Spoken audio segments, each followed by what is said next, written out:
자, 반갑습니다. 한국사입니다. 오늘은 이제 이 30년대와 40년대의 독립운동을 진행할게요. 이게 이번 파트의 편제를 조금 어렵겠습니다. 일단 제가 1930년대의 만주의 독립운동을 먼저 배우고, 그리고 30년대와 40년대에 여러 단체들의 움직임을 도식화로 만나본 다음에 그 다음에 이제 텍스트를 봐가면서 설명을 드릴 거예요.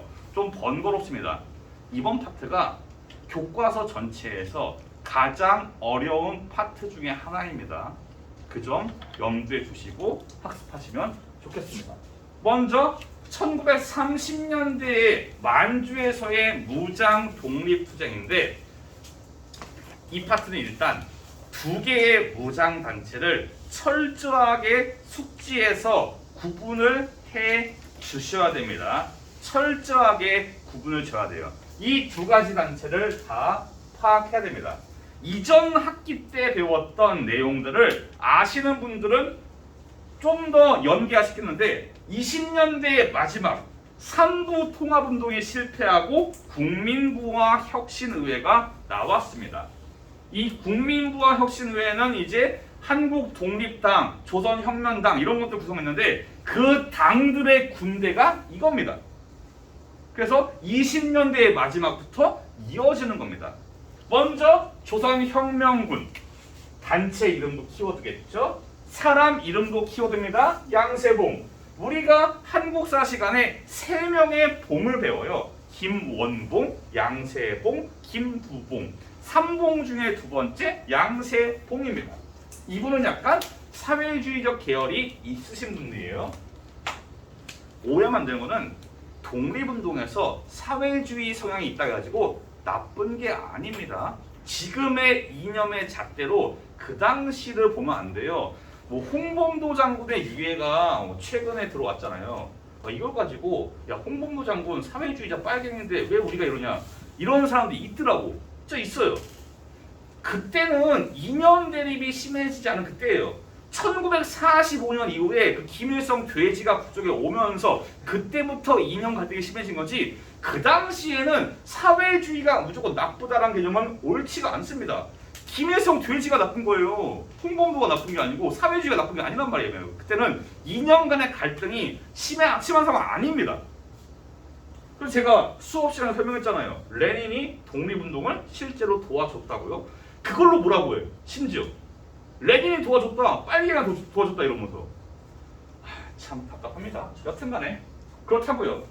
자, 이 조선혁명군은 남만주에서 활동합니다. 그리고 이 파트의 학습지의 주제가 뭐냐? 만주에서의 한중 연합작전이에요. 이 두 개의 단체는 중국의 군대랑 연합해서 싸우는 겁니다. 누구랑? 일본이랑. 먼저 이 조선혁명군은 중국의 의용군과 연합해요. 의용군은 약간 베이스가 만주에 있는 농민군대입니다.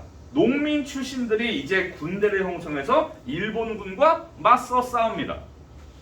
대표 전투는 영릉가와 흥경성 전투가 있는데, 지도를 보시면 되는데 지도에는 그 두 개의 위치가 멀지가 않아요. 200페이지 맞죠? 지도를 보시면은 영릉가랑 흥경성이 멀지가 않아요. 왜 그러냐? 같은 동네예요. 마치 가양동의 가양역 이런 겁니다. 영릉가라는 지역에 있는 흥경성 이런 개념이에요. 두 개가 사실 큰 차이가 없는데 전투는 다른 전투예요. 여튼 여기에서 의용군이 농민군 베이스예요. 장비가 좋진 않지만은 당시에 놀랍게도 폭격기까지 동원한 일본 군대에 맞서 승리를 거둡니다. 참 무슨 일이고? 참 승리를 거둡니다. 그래서 여기에서 승리를 거두지만은 이후에 양세봉이 일본의 밀정에 의해서 암살되면서 혁명군의 세력은 내려갑니다. 안타까운 일입니다. 다음, 한국독립군. 한국독립군의 사령관은 지청천. 몇 번 더 나옵니다. 지청천은 조금 양세봉보다는 많이 나오는 인물이에요. 한국사 교과서에는. 일단 이분은 북만주에서 활동하고 중국의 호로군과 연합합니다. 호로군? 호로쉐키 아닙니다. 호로군은 뭐 하는 군대냐? 자, 여기 로는 뭘 말하냐? 길이에요, 길. 도로 할 때 로입니다. 길이에요, 길. 무슨 뭐 허준로 할 때 로예요. 만주에 있는 길은 뭘 얘기하냐? 바로 철도입니다. 호는 보호. 얘들은 철도를 보호하는 만주의 철도회사의 용병 출신이에요. 철도회사에 고용된 부대인데 이들이 일본과 맞서 싸우기 시작한 겁니다. 이들과 연합한 한국 독립군은 쌍성보 전투, 대전자령 전투에서 승리를 거둬요. 특히 대전자령 전투가 기념비적인 전투 중 하나입니다. 일본 군대가 지나가는 것을 매복 기습 공격으로 거의 전멸 상태로 몰아옵니다. 일본 군대는 수많은 장비와 보급품을 남기고 뿔뿔이 도망가요. 어마어마한 장비를 남아요. 군복, 총알, 총, 대포, 야포, 기관총, 중화기 등등 어마어마한 장비를 남겨놓고 도망갑니다. 전리품이 어마어마해요. 10,000단위가 넘습니다. 이 전리품을 둘러싸고 호로군과 독립군 사이에 갈등이 벌어집니다. 누가 더 많은 전리품을 가져가느냐에 대해서 분쟁이 발생하고 결국 이걸로 한국 독립군은 호로군과의 연합이 끊어지는 계기가 됩니다. 이렇게 1930년대에 무장투쟁이 이루어지는데 이들이 일제가 만주 사건을 일으킨 다음에 활동을 하게 되는 그 배경이 뭐냐? 일본이 아직 만주 지역을 완전하게 장악을 하지 못하는 상황이에요. 근데 점점 시간이 지나면 지날수록 일본이 만주 지역에 대해서 지배력이 강해지고 만주국을 완전히 장악한 다음에는 이들이 활동하기가 어려워집니다. 그래서 이들은 나중에 어디로 가냐? 일제의 그 감시와 탄압을 피해서 중국 내부로 이동합니다. 중국 관내로 이동하면서 바로 다음번에 배울 다음 PPT로 배울 그 중국 관내의 민족운동으로 넘어가는 겁니다. 이렇게 이들이 넘어가도 만주 지역에서는 소규모로 일본군과 저항하는 세력들이 존재했습니다. 소수의 게릴라 부대들이.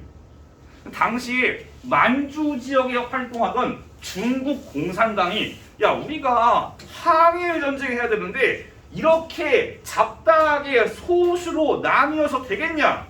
만주 지역에 활동하는 민족과 이념을 초월한 연합부대가 필요하다 라고 해서 조직한 게 동북항일연군입니다. 보통 동북이라 한다면은 중국의 입장에서 만주를 얘기해요. 지금 그 만주를 뭐라 그러냐 중국에서 동북삼성이라고 그래요.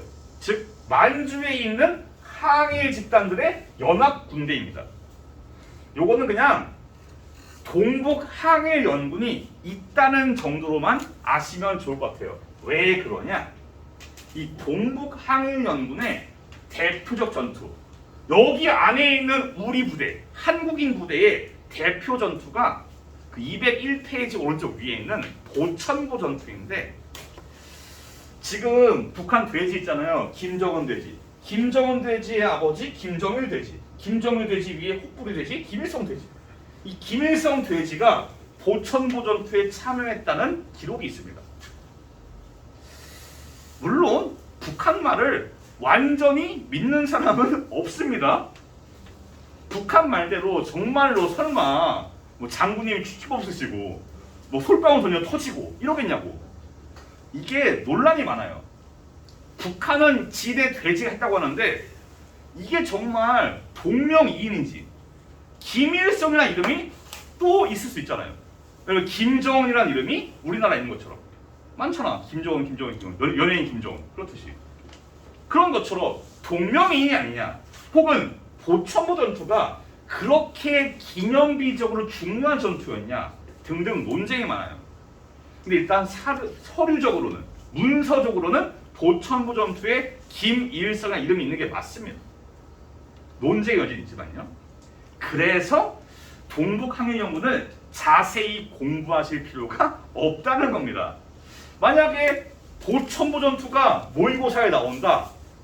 평가원 앞에가 난리 날 겁니다. 예, 아주 난리 날 거예요. 그래서 그냥 이런 단체가 있었다 정도로 아시면 될 것 같습니다. 이해하셨죠?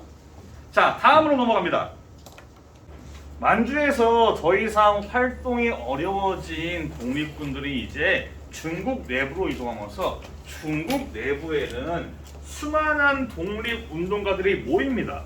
이들은 모두가 다 이념도 다르고 사상도 다르고 이 독립운동의 방향도 달라요. 수많은 사람들이 모여들으니까 갈등이 발생할 수밖에 없는 상황입니다. 일단 여기 도식화로 제가 1930년대와 40년대에 중국에서의 독립운동 단체들을 정리해 보았습니다. 일단 먼저 도식화로 만나본 다음에 그 다음 시간에 좀 텍스트를 섞어가면서 다시 한번 임시정부에 대해서 볼 거예요. 일단은 도식화로 만나봅니다. 여기 위를 보시면은 이 위가 어떤 것이냐? 위는 김원봉 계열이에요. 주로 사회주의 계열. 아래쪽은 이제 임시정부 계열입니다. 이렇게 보시면은 이해가 조금 편할 것 같아요. 요 파트를 텍스트로 교과서에 있는 내용을 읽다 보면 좀 정리가 안 될 수 있어요. 그래서 도식화를 하는 겁니다. 일단 아까 말한 것처럼 이제 수많은 사람들이 중국 내부에 오면서 갈등이 발생하고 이걸 보고 있던 김원봉이 야 우리가 항일 투쟁을 해야 되는데 이렇게 내분이 발생해서야 쓰겠느냐 라고 하면서 하나로 뭉치자라고 하면서 이념과 사상을 초월한 단체를 형성합니다. 어떻게 보면은 뭐 신간회라던가 그런 민족유일당 운동이라고 보시면 좋습니다. 그래서 민족혁명당이 만들어집니다. 그래서 이 민족혁명당은 사상을 뛰어넘었어요. 사회주의 계열인 김원봉도 있고요. 민족주의 계열인 조소앙이나 지청천도 있습니다. 민족주의 계열이에요. 하지만 이 통합은 얼마 가지 않습니다. 점점 민족혁명당 내에서 김원봉과 의열단계의 세력이 점점 커지고 그들의 발언권이 늘어나고 독주를 하니까 조소앙과 지청천이 조금 배알이 틀려요. 우리가 항일운동 하러 왔지 우리가 김원봉 뒤 닦아주러 왔냐 불만이 쌓입니다. 이 김원봉의 독주에 불만을 품은 조소앙과 지청천이 이탈합니다. 이탈해서 임시정부로 가는 겁니다. 이때 김원봉은 원래 처음에 통합을 할 때 김구한테도 말을 해요. 저희 김구 서연님 임정 힘든데 이 당시의 임정은 202페이지의 지도처럼 왔다 갔다 할 때요. 윤봉길 의사의 의거 이후에 임시정부가 일본군의 공격을 피해서 도망가는 시기입니다. 힘드신데 그러니까 오셔서 저희랑 함께 합시다 라고 요청하지만은 김구는 임시정부가 혹시 약해질까봐 그 염려해서 합류하지 않아요. 그만큼 임시정부의 김구한테 요청을 한 만큼 민족혁명당이 규모가 큰 정당이었다는 거. 그리고 이 둘이 이탈했습니다.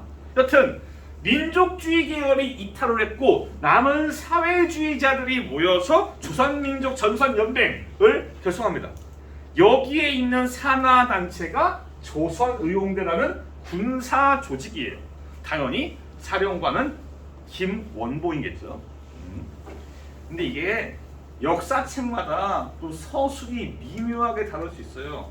어느 역사책은 조선의용대가 민족혁명당의 산하부대라고 설명되어 있는 책도 있고 어느 책은 조선민족전선연맹의 산하조직이다 라는 경우인데 우리 교과서는 여기에서 만든 게 조선의용대라고 써있기 때문에 일단 교과서의 서술을 따라가겠습니다. 예.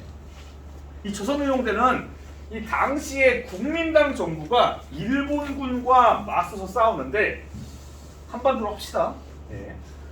당시에 주 전장이 어디냐? 이 만주에서 일로 일본 군대가 점점 침략을 하고 요쪽 지역에서 많이 싸웁니다. 당시에 국민당 정부와 조선의용대는 후방에 있어요. 여기에서 이제 이 조선의용대는 국민당의 장제스를 도와가지고 뭐 후방 교란, 심리작전, 포로신문 이런 것들을 수행합니다. 실제로 효과가 좋았어요. 나름대로 혁혁한 공을 세웁니다. 근데 조선의용대 내부에서는 불만이 있을 수밖에 없어요. 왜 그러냐? 아까 말했잖아요. 여기가 전장인데 조선의용대는 여기 있어요. 쌈박질은 여기 있는데 후방이야. 여기에서 불만이 뭐냐면은 우리가 일본놈 때려잡으려고 왔지 여기에서 장제스 도와주러 왔냐? 라는 불만이 있어요. 사람들이 전방에 나가서 싸우고 싶어합니다. 그리하여 의용대가 분열합니다. 전방에 가고자 하는 사람들은 이쪽 화북지역, 이 주 전장이 중국의 화북지역이에요. 이 화북지역으로 이동합니다. 그래서 이들을 조선의용대 화북지대라고, 화북지역의 체인전 느낌으로 간 겁니다. 이 다른 반분들 그 학습지에 이게 조선의용군이라 되어 있는 학습지도 있어요. 오타입니다. 조선의용대로 고치시면 돼요. 알겠죠? 자, 여튼 일부는 이동해서 여기에서 공산당, 중국 공산당의 팔로군과 함께 싸우고 일부는 김원봉과 함께 남아 있습니다. 올라가서 싸우는 사람들은 이제 나중에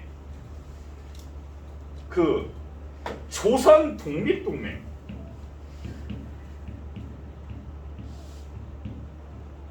사회주의자의 단체들인데 이 조선 독립동맹은 누가 주도하냐? 삼봉 중에 마지막 봉 김두봉. 이 김두봉의 아래로 들어가가지고 조선 독립동맹 아래에 산하 군사 조직인 조선의용군으로 이름을 바꾸어 활동합니다. 이들은 나중에 해방 이후에 국민당의 장제스와 공산당의 마오쩌둥이 아웅다웅 싸울 때 공산당 편에서 싸우고 이윽고 1950년에는 한반도로 와가지고 이제 우리 대한민국을 침략하는데 앞장섭니다. 이걸 비극이라고 해야 될지 참 그렇습니다. 어떻게 그래요? 이 조선의용군의 핵심 장군들이 나중에 인민군의 주요 장군들이에요. 이게 김원봉 계열의 흐름이었습니다. 그렇다면 이제 임시정부 쪽을 만나볼게요. 임시정부는 계속 이동 중입니다. 일본군의 공격을 피해서 이동해서 나중에는 한참 뒤에 충칭으로 이동해요. 여튼간에 그 전에 당시에 김군은 한국국민당이라는 정당을 이끌고 있어요. 근데 이 민족혁명당에서 수가 틀린, 배아리기 틀린 조소앙과 지청천이 김구한테 옵니다. 세 명이 하나로 연합하는데 그게 한국광복운동단체연합회. 이름 참 기네요. 한국광복운동단체연합회를 조직합니다. 완전히 섞인 게 아니라, 화학적으로 세 단체가 섞인 게 아니라 그냥 느슨한 형태의 연합인데, 여기에서 여러분들이 공부하실 때 빡치는 거는 이 조소왕과 진청천 이분들이 혼자 오는 게 아니라 정당을 만들어요. 정당의 이름이 앞에서 배운 겁니다. 조선혁명당, 한국독립당. 그런데 또 달라. 왠지 알아요? 이게 지청천이 지난 시간에 배운 게 지난 시간이 아니라 바로 이전에 배운 거냐면 지청천이 한국독립군, 한국독립당인데 여기는 조선혁명당이야. 조소왕도 한국독립당. 과거에 나온 거고 한국독립당은 교과서에 총 3번 나와요. 골치가 아픈 겁니다. 상당히 피곤한 거예요. 여튼 이 세 개의 정당이 있고 이 세 개의 정당은 이제 화학적으로 하나의 정당으로 합당하는데 209페이지를 볼게요. 209페이지를 볼게요. 이 사고력 키우기를 보시면은 2번 요게 세 개의 정당이 하나로 합쳐지는 과정에서 조소왕이 발표를 한 겁니다. 조선혁명당, 한국국민당, 한국독립당은 이제부터 다시 존재할 조건이 블라블라블라 신당 창당의 창립에 착수하였다. 그러면 여기서 말하는 신당이 무엇이냐? 바로 한국독립당입니다. 세 개의 정당이 하나로 모여서 임시정부의 집권 여당으로서 임시정부를 이끄는 겁니다. 세 개가 하나로 합쳤어요. 이름은 한국독립당인데 여기에 있는 한국독립당이랑 다른 겁니다. 피곤한 겁니다. 피곤해요. 이 파트가 여기가 괜히 어려운 게 아니에요.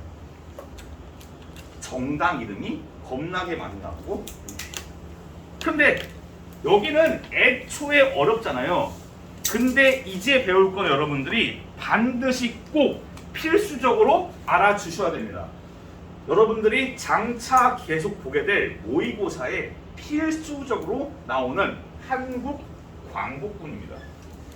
요거만 챙겨가도 중간 이상 간다고 장담합니다. 중요해요. 이거 중요합니다. 누가 봐도 중요해요. 모의고사에 많이 나온다. 그것은 이 정도는 우리나라 고3들이 알아야 되겠다라고 판단하기 때문에 내는 거예요. 그만큼 중요하다는 거지. 자, 모든 거를 다 아셔야 돼요. 자, 한국 광복군 사령관은 지청천입니다. 지청천. 그리고 임시정부는 대일선전포고를 해요. 대일선전성명서를 발표해서 태평양 전쟁을 일으킨 일본에 맞서가지고 선전포고를 때려가지고 우리 임시정부도 일본에 맞서가지고 계속 싸우고 있다. 그리고 앞으로도 싸울 것이다를 천명합니다. 실제로 하고 노냐? 아닙니다. 참여해요. 중국 지역에서 국민당을 도와서 계속 항전을 하고 또한 동남아시아 지역에서 싸우던 영국군의 요청으로 인도와 미얀마 전선에 파견대를 보내요. 물론 숫자가 많지 않아요. 한 9명 정도입니다. 왜 보내냐? 여기 인도랑 미얀마에서 일본 군대랑 싸우는데 영국군 애들이 일본말도 모르잖아. 포로를 잡으면은 신문을 못해요. 선전도 못해. 공작도 못해. 그래서 공작과 이런 포로 신문, 정보 수집 이런 거를 위해서 임시정부와 광복군에 요청을 한 겁니다. 나름대로 공을 세워요. 몇 명을 보냈냐가 중요한 게 아니라 우리가 독립을 위해서 어떤 액션을 취했다. 이 액션들이 모여가지고 나중에 독립을 할 때 우리가 독립을 위해서 이런 거를 했다라는 게 중요한 거예요. 여튼 이렇게 공을 세웁니다. 더 나아가서 점점 전쟁이 진행되면 될수록 일본 애들이 망하는 거는 시간 문제예요. 딱 사이즈를 보니까 조만간 일본 호흡기 끼고 뒤질 것 같아.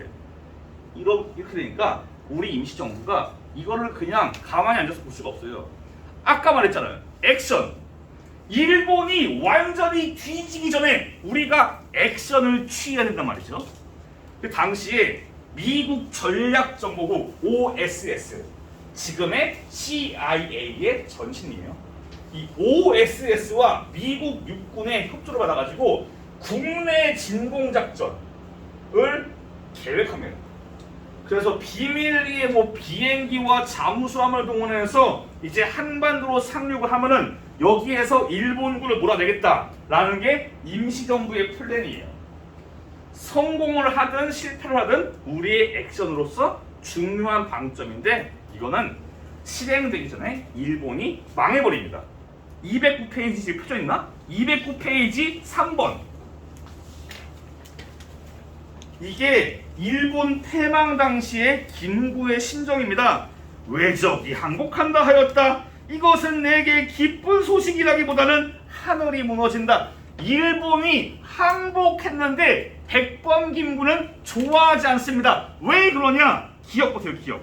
기억 보시면은 우리 청년들에게 무기를 주어서 산둥반도에서 잠수함에 태워가지고 한반도로 가서 중요한 것을 급습한 다음에 장차 밀어버리려고 하는데 망했다는 겁니다.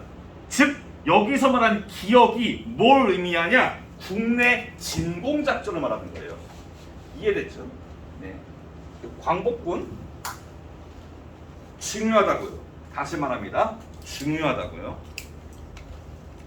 다시 좀 돌아가 볼게요. 임시정부가 이제 춘칙에 머무르고 점점 독립당도 세워지고 점점 임시정부가 완전히 안정화되자 그리고 일본이 점점 내리막을 걸으니까 김구는 어떤 생각하냐? 야, 조만간 일본 뒤지고 우리가 항일운동 열심히 하는데 사회주의와 임시정부 이렇게 나뉘어야 되겠냐? 라고 해서 김구는 이 독립운동, 민족운동의 통합을 시도해요. 그래도 먼저 김원봉에게 연락합니다. 원봉아, 우리 함께하자. 연락해요. 당시에 김원봉은 나뉘어 있어요. 의용대가. 나뉘어 있던 김원봉이 임시정부의 요청을 받고 임시정부로 합류합니다. 그래서 와가지고 한국광복군 부사령관이 돼요. 좀 여담인데 아이러니한 것은 김원봉과 지청천은 사이가 매우 안 좋아요. 지청천이 김원봉을 볼 때는 그냥 빨간 맛, 그냥 빨개요. 빨갱이 되게 싫어합니다. 반대로 볼 때는 김원봉이 지청천을 볼 때는 그냥 일본 놈이야. 그냥 일본 놈. 왜 그러냐? 지청천이 전직 일본 육군 출신이에요. 과거에 대한제국 시기에 그 유학 가가지고 일본의 육군 사관학교에서 유학을 받고 나중에 탈영해가지고 도망쳐가지고 독립운동에 참여한 사람이에요. 그래서 얘가 볼 때는 그냥 일본 놈, 빨간 맛. 서로 되게 싫어합니다. 아이러니하게 다시 만났어요. 상황이 바뀐 상태로 사령관, 부사령관 둘이서 별로 말을 안 해요. 사령관, 부사령관인데 별로 안 친해. 뭐 그런 여담이었습니다. 더 나아가서 김구는 김원봉에 이어서 중국 쪽의 사회주의자들의 대부 김두봉에게 연락합니다. 함께하자. 김두봉은 여기에서 지금은 좀 곤란합니다. 백범 소위님 지금은 좀 곤란하니까 이때 어떨까요? 제가 볼 때 1945년 9월이나 10월 사이는 어떠실까요? 라고 얘기해요. 일본 언제 망했죠? 8월 15일. 김두봉과의 결합은 이루어지지 못합니다. 이렇게 해서 결국 해방이 되는 거예요. 자, 오늘 수업은 여기까지입니다. 다음 시간은 도식화로 만났던 임시정부를 좀 더 텍스트 위주로 보고 국제사회가 우리 독립을 위해서 어떠한 약속을 했는가를 만나볼게요. 고생 많았습니다.